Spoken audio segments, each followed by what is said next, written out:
1 പവൻ ഗോൾഡേ ഉള്ളതെന്ന് പറഞ്ഞ് നമ്മൾ ഇരിക്കുകയാണ്. പക്ഷെ നമ്മളത് 6 മാസം കഴിഞ്ഞിട്ട് അല്ലെ 1 കൊല്ലം കഴിഞ്ഞ് വിൽക്കാൻ ചെന്നപ്പോൾ ജ്വല്ലറിക്കാരൻ പറയുവാണ് ഇത് 1.5 പവനുണ്ട് എന്ന് പറഞ്ഞാൽ സ്വർണത്തിന് ഇച്ചിരി വില പറഞ്ഞാലും നമ്മൾ ടെൻഷൻ ആവുമോ എന്നതുപോലത്തെ ഒരു അവസ്ഥ ഇവിടെ ഉണ്ട്. അതേസമയം മറ്റുള്ള സിസ്റ്റങ്ങളിൽ നിന്ന് നമ്മൾ ഇത് മേടിച്ചാൽ ക്രിപ്റ്റോ കറൻസി മേടിച്ചപ്പം ഞാൻ 10 ബിറ്റ്കോയിൻ മേടിച്ചു, ആ 10 വില എന്നുള്ളത് 11 ആവുമോ? ഇല്ല.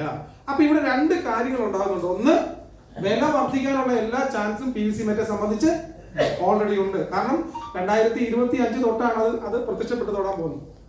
2022 അത് സ്റ്റാർട്ട് ചെയ്തപ്പോഴേ പറഞ്ഞു ഇതിന്റെ അപ്ഡേഷൻ പീരീഡ് കഴിഞ്ഞതിന് ശേഷമേ എന്താവുള്ളൂ ഇത് മാർക്കറ്റിലേക്ക് വരുന്ന ഒരു സാഹചര്യത്തിലേക്ക് വരികയുള്ളൂ. അപ്പൊ അത് തീർച്ചയായിട്ടും അങ്ങനെ ആ ഒരു രീതിയിലേക്ക് നീങ്ങിക്കൊണ്ടിരിക്കുന്ന ഒരവസ്ഥയുണ്ട്.